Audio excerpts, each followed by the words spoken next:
Welcome to Mathis Bounty Hunter. Hope you're excited for some Mardu removal tribal. Always a lot of fun playing that. But before we jump into the deck tech, this is brought to you by MTGOtraders.com. So let's take a look at Mathis. We have Mathis. It's going to be red, white, and black. Menace can't be blocked except by 2 or more creatures. Then, at the beginning of your end step, put a bounty counter on target creature an opponent controls. For as long as that creature has a bounty counter on it, whenever this creature dies, each opponent draws a card and gains 2 life. Now, what are we doing? We're going to get those bounty counters on our opponent's creatures. We have a ton of removal in here. We're going to use that removal to remove those creatures, gain some life, and draw a card. So we're basically trying to 1-for-1 our opponent, at the same time drawing a card to make sure that we get ahead on resources. Now, as far as this particular build of Mathis, we are going for a little bit of Stacks effect and a little bit of Voltron. That's really going to help us, in combination with the removal, to kind of come up with this really grindy style game plan. It's a lot of fun to play. And in fact, let's go and jump over to the Voltron packages. You can't be a bounty hunter without some sort of weapons. Running Sword of Feast and Fame and Sword of Fire and Ice. Both of these are great weapons for us to get down for Mathis. Get us in the spots where we gain protection from those colors if we need to, and simply just swinging with the Sword of Feast and Famine to get that untapped step and discard step is always worth it. Hero's Blade, absolutely wonderful card for the deck. Mathis is a 3-drop, so we're hoping to get down Hero's Blade on turn 2. Turn 3, you get down Mathis, and we end up with a 6/5 with Menace. Wonderful. Exactly how we drew it up in the book. Outside of these particular weapons, we do have Uwazama's Jitte and Dolmen Gate. Dolmen Gate is a wonderful card for any sort of Voltron deck that you're building. Preventing that combat damage being dealt to attacking creatures really allows you just to basically just kind of turn Mathis sideways and swing in, not really worry about the consequences. Outside of these particular Voltron pieces, we're running a few more, and we have Duelist Heritage, giving Mathis double strike with Sword of Feast and Famine. Yes, that is Tool Time Grunt approved. Lightning Greaves, we're also running Swiftfoot Boots in here, and then Open the Armory is going to make sure that we keep our portfolio of weapons open to whatever sort of situation arises.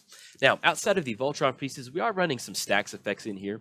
We have Ghostly Prison, Windborn Muse is going to make our opponent have to pay 2 for each creature that's attacking, and then Crawl Space is going to make sure that our opponent kind of bottlenecks our opponent's creatures from swinging in. Say if they want to go for something like Crater Hoop.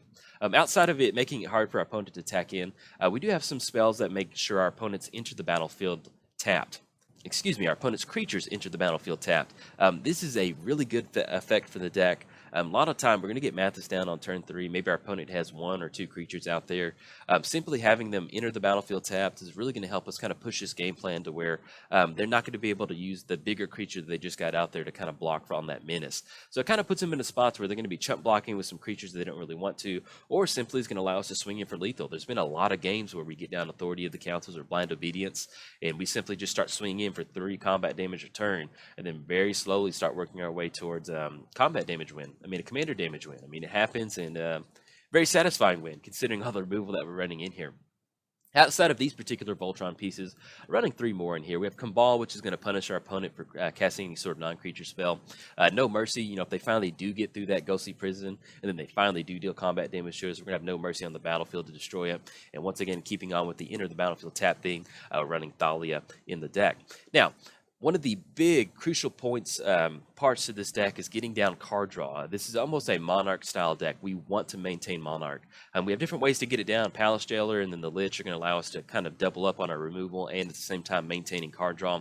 Queen Marchesa is going to be able to get it down. We can swing in as a secondary Voltron piece if we need to, since it does have haste, and then getting those 1/1 assassin tokens is really good. Outside of that, we're also running a couple more in here. Marchesa's Decree. Marchesa's Decree is actually going to tag along with the Stacks effects that we're running, so whenever they attack, they're going to lose a life. We're also running Thorn of the Black Rose. That Touch and Monarch is always a really good card to get that down. Now, as far as some of the utility cards that we are running in the deck, Bounty Hunter, wonderful card. Put a bounty counter on target creature. Pretty much what Mathis was kind of designed after. And then tap, destroy target creature with any bounty counters on it. Same thing with Royal Assassin. We just want to make sure that we can get as much value out of keeping our opponent's creatures off the board state. And then with the Knight, whenever our opponent, they can't attack or block with counters on it. We're also running Intrepid Hero in here too, which is going to take advantage of destroying, certain tap creatures.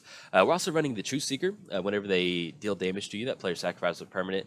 And then win in a can, win in a box, assemble the Legion. Get this down. If they can't deal with it, get those soldier tokens going. That's some good fun magic right there. Now, outside of the utility cards, we are running the Bitterheart Witch and the Overwhelming Splendor package in here. We have a ton of removal. So let's say it's late game and it's just...